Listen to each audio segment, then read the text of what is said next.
Un truc qu'on voulait parler qui nous inquiète beaucoup. Pas du tout. Ça va être deux mots qui vont. J'essaie d'introduire. Deux phrases qui vont arriver. Deux lettres qui vont arriver, c'est ça. Exactement. Ouais. Allez, t'en penses quoi? C'est nous faire l'introduction des IA. Ah ouais, on était en réunion il y a 2 jours à la Bourse du Travail avec énormément de gens. Alors des gens de tous les horizons, donc des gens de. Moi, j'y connais pas grand-chose en politique, mais de l'intersyndicale CGT, CGT, FTC, FO, plein de trucs. Grosse réunion. Ouais, grosse réunion. Ouais, il y avait 350 personnes, je crois, à peu près. Je vais d'abord parler du côté négatif avant d'aller dans le positif, parce que moi, je veux d'abord, moi, je veux pas. Ma vie, elle n'est pas basée sur la peur. Donc, en ce moment, les comédiens, ils flippent leur race, ça, c'est normal, mais vraiment, vraiment. Quand je veux dire qu'elle n'est pas basée sur la peur, c'est-à-dire que je vais essayer de trouver mes propres solutions, je vais essayer de rebondir d'une autre façon, etc. Ça, c'est le côté un peu positif. Je vais sur des trucs un peu plus positifs. Après, par rapport à l'IA, en règle générale, la problématique de l'IA par rapport aux voix, on parlait d'Astérix tout à l'heure, c'est que le doublage français, c'est un tout petit, non même pas un village gaulois qui est contre l'Empire romain, tu vois, c'est une demi-rue de ce village qui est contre l'univers entier. Ils en ont rien à foutre dans le monde entier que le doublage français soit en crise, ou en crise en tout cas. Pourquoi ? Parce que qu'est-ce qu'ils s'en foutent ? Parce que techniquement, on va dans... Ça commence, mais allez, je te donne 2 ans, 3 ans, c'est juste la perfection par rapport à ça. Pour moi, c'est pas que je m'en fous par rapport à ma voix, mais je vois déjà, moi, des choses que je faisais avant, que c'est plus moi qui les fais. Ah, tu veux... Qui sont faits par les IA ? Oui, bien sûr, j'ai été déjà remplacé sur certains trucs. Ah ouais ? Je parle pas des grosses pubs, mais par exemple, voix Carrefour pour vendre un produit qui va sur le début de YouTube, par exemple, tu vois... le nouveau sèche-cheveux, etc. C'est des 15 secondes, 20 secondes. C'est une voix d'IA qui fait. C'est une voix de... Et on ne sait pas si c'est pas si mal que ça. Tu sais même pas... Tu te rends pas compte. Tu te rends pas compte. C'est-à-dire que culturellement, même moi, je suis un pro, je vais me rendre compte de quelque chose. Mais dans 10 ans, je crois que franchement, franchement, les gens vont faire attention en disant, ben non, je suis tellement habitué à ça, qu'est-ce que c'est... Tu vois, les gens ils disent même il faut que ça soit la qualité. La qualité. Positivement, il faut aussi se dire que quand le McDo arrive, etc., la bouffe le plus au monde, ça n'empêche que la gastronomie française, elle existe toujours. Les gens ils ont eu peur de ça en disant ça va s'arrêter. Non, les bistrots, ils font leur propre hamburger. Tu vois. Mais encore une fois, oui, il y a déjà le quart-monde, le tiers-monde et le quart-monde de la voix, c'est-à-dire... les trucs que tu vas sur Internet, par exemple, tu fais des courses, tu scannes tes œufs et ton frigo doit te dire ça y est, ils sont périmés. Tu vois, c'est des trucs qui sont... Ou Siri, ou Alexa, etc. Ben voilà, c'est ce que tu faisais avant en enregistrement, tu le fais plus. C'est l'IA qui le fait. Honnêtement, j'essaye d'être positif, mais ça va tellement vite. Surtout que, je disais ça l'autre jour en réunion, si c'était une problématique, par exemple, le plastique dans les océans, gros merdier. On est tous contre et on se mobilise pour. Enfin, ou en tout cas pour inventer des trucs, qu'est-ce qu'on pourrait trouver ? Parce que c'est un problème. Sauf que l'IA, c'est pas du tout un problème pour les investisseurs. Ouais. C'est l'Eldorado. C'est une solution. C'est un Eldorado. Moi, je vois les gars au niveau de la production avec qui je parle, mais qui disent, putain, il y a machin qui a investi, Business Angel, 20 millions là, etc. Pour ça. Donc, en fait, nous, et je faisais cette comparaison qui est un petit peu dure, mais je disais, c'est comme si tu vois le train d'Harry Potter, qui est très joli, tu vois, dans le premier Harry Potter, c'est magnifique, j'adore ces scènes-là. Et ben, on est dans ce train-là, les comédiens de doublage français, on est en train, avec notre pelle, de mettre le charbon dans ce joli train, tu vois, et puis il y a une deuxième, on est sur des rails, et puis les rails à côté, ben, il y a un TGV, dernier cri, qui va à 360 et qui t'emmène exactement où ça doit aller et plus loin encore. Et ça, c'est celui de cette semaine. Parce que le TGV de la semaine d'après, il est encore mieux. Et le TGV qu'il va y avoir dans un an, il ne sait même pas qu'il est comme ça. Il a 12 étages. inarrêtable. C'est comme de dire Twitter, il y a beaucoup trop de racisme et d'antisémitisme. On l'arrête. Et il y a une prise et t'enlèves la prise. C'est comme Internet ou le porno, je dirais. Tu vois, quelqu'un qui... Tu vois, t'arrêtes, tu fais quoi? Donc, c'est impossible. Donc, il va falloir se réinventer en tant qu'être humain. Va falloir... Alors après, je vais pas dans les trucs qui peuvent vraiment faire flipper. Parce que j'y connais rien, je me permettrai pas de dire, mais on peut quand même avoir peur. Ça, c'est le côté négatif. On peut avoir peur des dingues qui maîtriseraient totalement. Voilà. Après, il y a des trucs qui sont pas mal dans les nouvelles générations. C'est-à-dire qu'on sait tellement que l'IA peut faire des trucs extraordinaires qu'il va y avoir un sens de la vérité.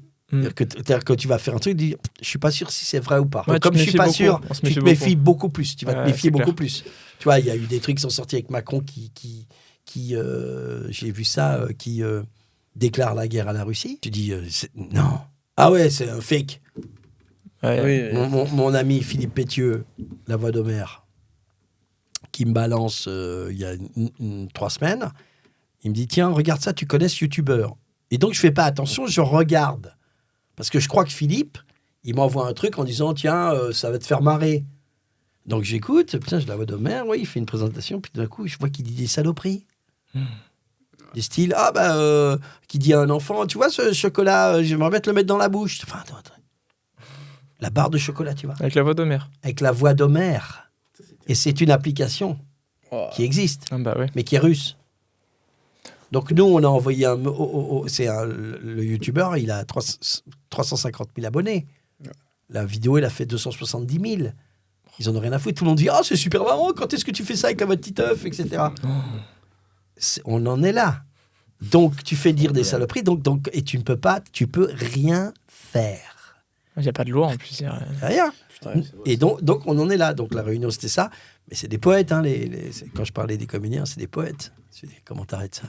Moi, j'essaie de plus trop en parler. Non plus, là, on en parle entre potes. Mais alors, ça, c'est le côté négatif. Et il va falloir changer. Il va falloir comment dirais-je, se vendre d'une certaine façon en disant, le Page, il n'y a aucun c'est une IA, mais une intelligence artistique et pas une intelligence artificielle. Mais moi, je pense qu'il faut un peu démystifier ça aussi. Parce que, par exemple, j'ai vu MK2 qui fait un festival de films IA. Mmh. Ça me rend fou. Ça me rend fou parce qu'on fait un peu passer l'IA comme un truc créatif où en fait c'est ouvert à tous et on fait ce qu'on veut, on fait des films avec et tout, mais ça peut devenir hyper grave. C'est quoi? Ça peut devenir hyper grave si quelqu'un... Comment t'arrêtes ça? Bah oui, c'est ça. Moi j'ai une boîte de prod, et on regarde, on travaille dans le gars qui va me rejoindre tout à l'heure, ces archives-là, un de mes associés. On est en train de faire une application. Une application de réalité virtuelle de méditation. Mais on voit ce que l'IA nous propose pour ensuite travailler en 3D après, parce que c'est utile. J'ai vu une vidéo il y a 2 mois, un de mes gars m'envoie une vidéo d'un canyon sur 20 secondes. Je regarde, je fais, c'est un peu... c'est assez beau. Tu as un petit mouvement de caméra, ça dure 20 secondes. Là, il m'en renvoie une, sur mon ordinateur à la maison. Je regarde la vidéo sur le même prompt, le même. 1 minute, tu vois le truc, tu fais, putain. C'est vrai, c'est pas vrai. Et là, on est dans les balbutiements. Mais moi, positivement, ce que je dis, oui, toi, est-ce que tu es réalisateur, on est réalisateur, mais dans le côté positif, ça va être incroyable. Ouais. Ça va être incroyable, parce que je vois la qualité, les profondeurs de champ, la qualité de la poussière. Wow. Les mouvements de drone, je te montrerai. Les mouvements de drone, tu dis, c'est un drone. Non, c'est pas un drone. C'est vraiment fait avec l'IA. Donc, j'imagine, tu vois le Sphere Las Vegas, le nouveau truc, là, le grand truc. Imagine-toi. Là, tout d'un coup, moi qui aime bien les trucs un peu spirituels et tout, un film de 1h15 où c'est de la zennerie totale avec un putain de son, etc. Et je suis au milieu, il y a 12 soleils, je suis sur Pandora, mais le côté bien, etc. Ça va être le kiff quand même. Hein. Je m'excuse. Ça va être pareil pour ceux qui aiment les films d'horreur. Hein. Comme ça, on est sur un autre truc. Ça va apporter des trucs extraordinaires. Moi, mes copains architectes qui font des trucs, ou qui sont des décorateurs de cinéma, ils mettent, la dernière fois, ils m'ont montré, il demande à un des trucs, il dit je veux un appartement sous une cascade avec une bibliothèque de tel style, dans le style de Gaudi, etc. Avec ça, etc. Et là, je vois le truc, je fais oh putain, c'est super beau. Je peux pas dire autrement. C'est super. Je peux pas dire autrement. C'est super beau. C'est bien. Et donc, non mais Non, tu peux pas éviter ça. Tu peux pas éviter ça. Tu vas pas pouvoir éviter ça. Il va y avoir. Moi, je peux t'en montrer des dizaines de trucs où là, ça commence où l'imagination humaine, l'IA va être au service de ça. C'est le côté simplement positif. Moi, j'ai des potes. Je vous montrerai mon pote David Preacher là, qui est un des patrons d'Ogilvy. Il aime bien ça. Il montre des trucs. Il s'amuse. Lui, il s'amuse. Tu vois ce qu'il fait, putain, je te montrerai. Tu dis, wow. Alors, ce qui est chiant, c'est que si l'IA prend trop, par exemple dans le cinéma, si ça prend trop de place, c'est trop chiant. Parce que pour moi, le cinéma, c'est quelque chose d'humain. Mais ça sera autre chose. Quand il n'y avait pas d'effets spéciaux, aucun effet spéciaux, ça n'existait pas. Tu faisais des aplats pour montrer, tu tournes, je sais pas moi, les 10 commandements à l'époque. Donc les mecs, c'était de la Technicolor et ils faisaient des faux... maintenant tu l'utilises, ça change pas. Le Captain, si t'aimes les Marvel, c'est que les fonds verts. Hein. Oui, moi, ça me dérange pas. Moi, tu me racontes une histoire. Après, sur l'entièreté, même sur l'histoire. Mais peu importe. Il y aura toujours. Quelle est l'histoire que tu vas raconter quand tu vois Dune? Je m'excuse, mais je pense pas qu'il y ait beaucoup d'endroits où ils ont construit un décor et tu vois quand il conduit le verre, etc. Non, c'est sublime. On aime ou on n'aime pas, mais waouh, t'es là et tu fais. Le mec la maîtrise, quoi. Premier contact de Villeneuve. De Villeneuve. Ça, tu vois, les trucs, des trapotes, tu vois le truc. Il y a plein de trucs. Moi, je suis optimiste là-dessus. On s'est toujours réinventé. C'est comme la musique. Hein. Moi, je suis musicos. Non, mais les gens, le jour où je me suis engueulé, entre guillemets, moi, je suis vraiment un producteur. C'est-à-dire que je connais tout ce qui se fait. Quand je dis pas tout ce qui se fait, mais j'ai vraiment... Tu me parles de l'afrobeat, je sais ce que c'est. Tu me fais... j'étais avec quelqu'un qui dit « Ah, de toute façon, la musique, maintenant, c'est de la merde. C'était mes années 80. » Je dis « Quoi? Mais de quoi tu parles? Qui t'es pour parler comme ça ?» Je dis « Ouais, je préfère ça. Ouais. Oui, tu préfères. Je reviens sur Indochine. Ou... » Et je lui dis « T'as écouté Masego? T'as écouté Tyla? T'as écouté, je sais pas moi, Burna Boy, par exemple? On est que sur l'afrobeat, par exemple, là-dessus. T'as écouté Sidibé, par exemple? T'as écouté... » Et je prends les trucs et je dis « Voilà, écoute ça. » Et là, en tant que producteur, avant, tu avais... Il y a des super productions, hein, que ce soit Queen, Genesis, tout, extraordinaire. Mais maintenant, c'est comme si tu étais au cinéma avec le je parle en anglais. Les écouteurs. Non, mais je veux dire, c'est là, moi j'entends, et là je vois, j'ai 5 plans. Tyla, tu vois que c'est Tyla? Ouais. Mais Tyla, quand elle fait son afrobeat, en plus elle est super belle, mais quand elle fait son afrobeat, ok, tu te dis ouais, et puis tout d'un coup, t'as les chœurs qui arrivent, mais les chœurs ils sont pas là, elle est là, et les chœurs ils arrivent là, et puis ensuite t'as les trucs qui arrivent là, tu fais waouh, ça c'est de la prod, et c'est encore de plus en plus, parce que techniquement, donc on utilise complètement l'outil pour en faire quelque chose qui sublime. Après, moi, j'utilise les ordinateurs, quoi. Je vous ferai écouter des morceaux tout à l'heure quand on sera en off. Non, mais je suis sur un nouvel album. Je suis en train de faire un album avec ma fille et mon album à moi de funk. Et donc, ce que je veux dire, c'est que j'essaye d'utiliser tout ça. Alors après, oui, je vois le nombre de gens le nombre de plugins qui sont, pas des plugins, mais carrément des applis. Transformez votre voix, faites tout ça. Bon, il faut faire avec, quoi. Tu peux pas baser ta vie sur la peur. Ouais. Parce que si c'est comme ça, c'est mort. Tout est mort. Tu vois ce que je veux dire, c'est ça. Il faut s'adapter, quoi. Tu sais, surtout quand on va s'adapter, nous. Mais bien sûr, je fais souvent cette référence-là quand il y a eu les premiers grands journaux américains. À l'époque, il y a eu les mecs à New York, ils faisaient c'était les premiers New York Times, je sais pas quoi. Et il y avait, tu sais, les gens ils lisaient des articles et puis il y avait toute la page de droite, c'était des réclames, de la publicité sur grocery, bakery, etc. Allez acheter, etc.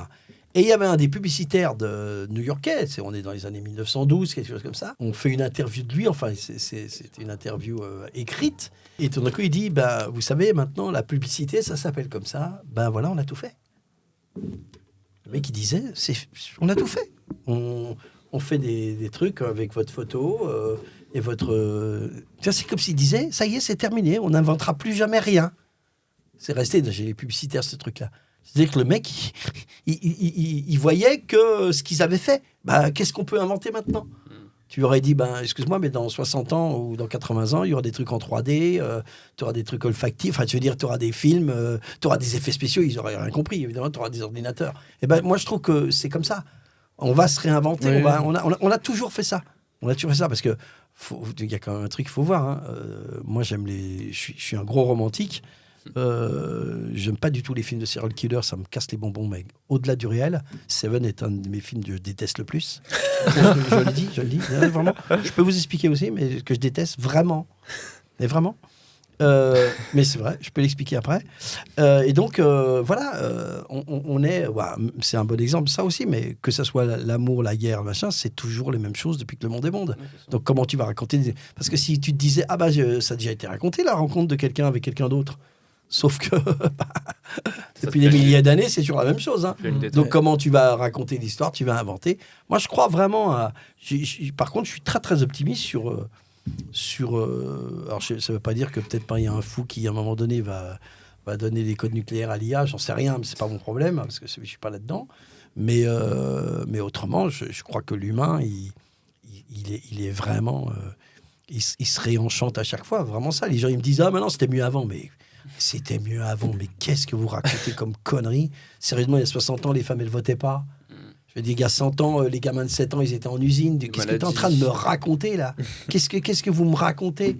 C'est le mec te dit, avant, tu sais quand même qu'il y a 30 ans, hein, quand tu faisais Paris-Bordeaux, tu mettais 2 jours pour y aller. Ouais. Maintenant, je mets 2 heures. Je veux dire, et puis après, toi, tu gueules, ah, putain, 5 minutes de retard, c'est la SNCF de merde. Non, les gars, faut arrêter, quoi.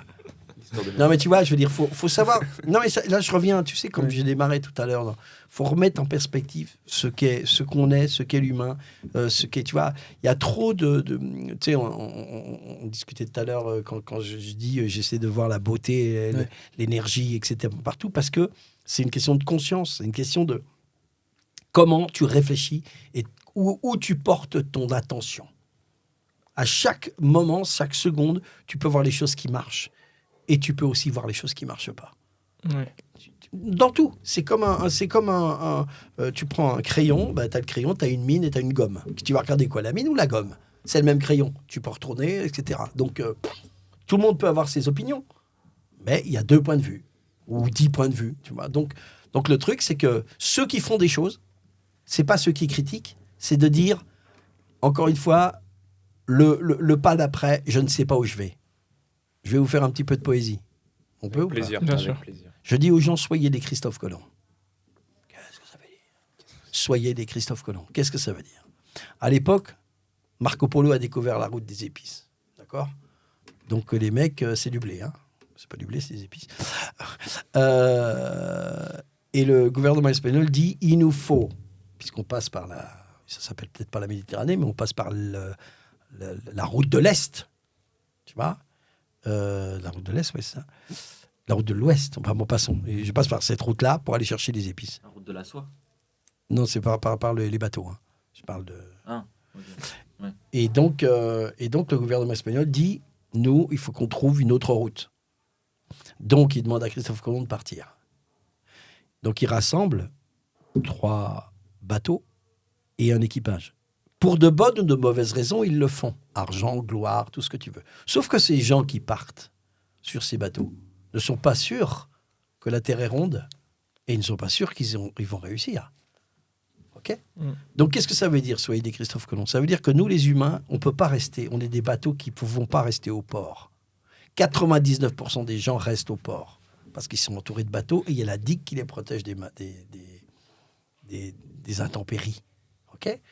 Mais pour faire quelque chose, tu dois sortir du port. Évidemment, tu ne peux pas contrôler l'océan. Incontrôlable. Tu ne peux pas contrôler la vie. D'accord ? C'est la métaphore. Tu es sur l'océan, tu intègres le fait que tu peux chavirer, mourir. Mais tu peux intégrer le fait aussi qu'il fait beau. Tu n'as que 2 choses, ta voile et ton gouvernail. ta pensée et ta manière de gérer tes émotions. OK ? Donc, quelque part, tu prends le risque de dire « je peux chavirer ». Mais c'est là ma métaphore. Si tu ne sors pas du port et tu ne fais pas comme Christophe Colomb, essayer d'aller sur une route que tu ne sais pas si elle existe, tu ne découvres pas ta propre Amérique. Elle est pas mal, Et celle-là. Elle est bah, vraiment donc- pas mal. Je mange tous les mots.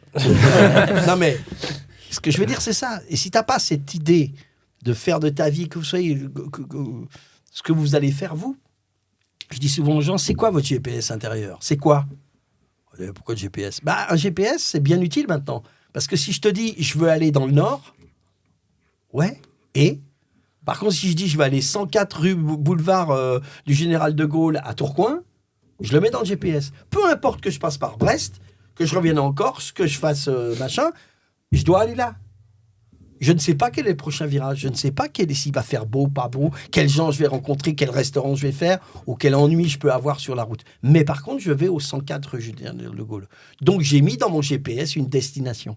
La plupart du temps, les gens ne mettent aucune destination. Je veux être heureux. Ouais, ok, tu veux être heureux. Donc, qu'est-ce qui te rend heureux ? Et être heureux, c'est faire des podcasts, c'est faire de la réalisation, c'est quoi ? Je dis tout le temps, là on est dans la philosophie pour la fin de l'émission, c'est ça. Ouais, ça. La philosophie, c'est ça. Je dis tout le temps, il y a deux mots qui est le sécateur de votre vie. C'est le sécateur. C'est une sorte de truc qui va couper tout. C'est deux mots, c'est deux petits mots. C'est oui, mais. Oui, mais. Je voudrais bien être comme Padge et faire des voix. Oui, mais c'est déjà pris, c'est pas possible, je suis pas... Nanana. Je voudrais bien être boulanger. Je voudrais bien être boulanger. Oui, mais il y a beaucoup de boulangers. Ok. Les gens sont comme ça très, très, très souvent. Donc je ne laisse pas les gens tout seuls avec un oui, mais. Mais en tout cas, si tu t'aperçois que ton cerveau est tout le temps en train de dire oui, mais, tu fais rien. Par contre, tu utilises un autre mot. Un petit mot magique, Harry Potterien, de 4 lettres, et c'est donc. J'aimerais bien être comme Padge. Donc, j'essaie d'abord d'être moi-même. Donc, je vais voir ce qui peut être possible. Je voudrais bien être boulanger. Donc, je regarde tout ce que je peux faire si vraiment je suis... Donc, ton donc, c'est la marche après. Tout le temps. Tu vois ce que je veux dire ? C'est super important. Parce que ton oui mais, tu vas être bloqué. Des gens, ils me disent par exemple, ah Padge, tu fais tellement de trucs, t'as pas peur. J'ai pas peur, je pète de trouille. Sauf que je sais que je pète de trouille. Donc, si je sais que je pète de trouille, je vais quand même faire. Parce que si j'attends de me lever un matin pour me dire je vais faire les choses quand je n'aurai pas peur, je ne vais jamais rien faire. Jamais. C'est comme le comédien qui veut pas monter sur scène parce qu'il montrera que quand il n'aura pas de trac, ça n'existe pas. Tu vois ce que je veux dire ? Et c'est une attitude de vie. Donc, tu dois être un aventurier à ton propre niveau. Tu dois... mais quelle est ton aventure ? Tu dois écrire ton propre truc. Et ça ne veut pas dire inventer des trucs extraordinaires, sauver le monde, etc. Mais même à tous à notre niveau. Ton GPS intérieur, c'est quoi ? OK. Je vais utiliser chaque moment que je vis pour progresser. Encore une fois, une métaphore. Vous êtes en voiture. Une voiture, 2 voitures, 3 voitures. Vous êtes dans la troisième. Il y a un feu rouge. Première voiture, c'est une femme. Deuxième voiture, c'est un mec. Troisième voiture, c'est vous.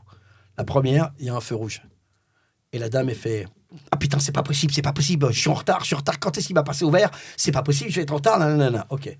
Le deuxième, c'est quoi cette gonzesse qui est devant ? Mais c'est pas vrai. Qu'est-ce que je fais dans cette ville de Paris ? Je devrais partir, etc. Et toi, tu es dans le troisième. Si moi, je suis dans le troisième, qu'est-ce que j'essaie de faire ? Ça veut dire que je suis parfait. Mais je suis là et je fais « Ok, il y a 2 voitures devant moi, il y a un feu rouge. Est-ce que ça serait pas le bon moment pour apprendre la patience ? Parce que quand est-ce que je vais l'apprendre, la patience ? Si c'est pas maintenant. Ok, je suis focus, je sais ce que je suis en train de penser, je respire. Pourquoi ? Parce que c'est à ce moment-là que j'apprends la patience, que je vais pouvoir utiliser autre part. Parce que ça, si je suis grand dans les petites choses, je pourrais être grand dans les grandes choses. À noter.